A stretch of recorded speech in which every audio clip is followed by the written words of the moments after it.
Обединетото кралство и го заврта грбот на Европската унија, додека приврзаниците на Брекзит во Лондон славеа враќање на независноста. Приврзаниците на унијата тагуваа. Премиерот Борис Џонсон вети нов почеток.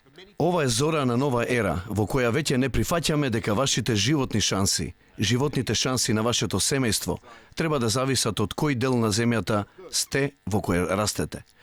Ова е моментот кога навистина ќе започнеме да се обединуваме. Шириме надеж и можност на секој дел од Велика Британија. Додека Џонсон слави во Шкотска сосема поинаква слика, премиерката најави развод од Велика Британија. Ке се вратиме во срцето на Европа како независна држава, напише на Твитер премиерката Никола Стурџен. Според неа Брекзитот ќе го забрза патот за независност на Шкотска. За Европа пак разделбата представува длабок рез, со тоа што односите помеѓу Лондон и Брисел воопшто нема да бидат лесни, тврди германската канцеларка Ангела Меркел. Германија сака да остане близок партнер и пријател на Велика Британија.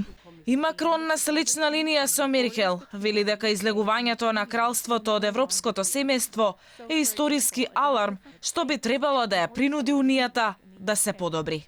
Овој излез е шок. Тоа е историски аларм што мора да се чуе во секоја од нашите земји, низ цела Европа и да не натера да размислуваме. А што ќе се промени за Велика Британија?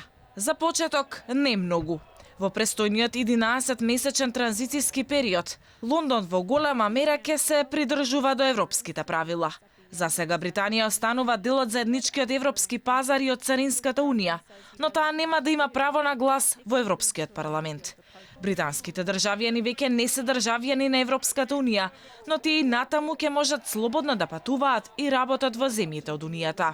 По 47 години живење заедно Лондон и Брисел наполно се разведоа. Практично Британија стана првата земја што го напушти европското семејство. Одлуката за разводот падна на референдумот што се одржа на 23 јуни 2016 година со мнозинство од 51,9% од гласовите.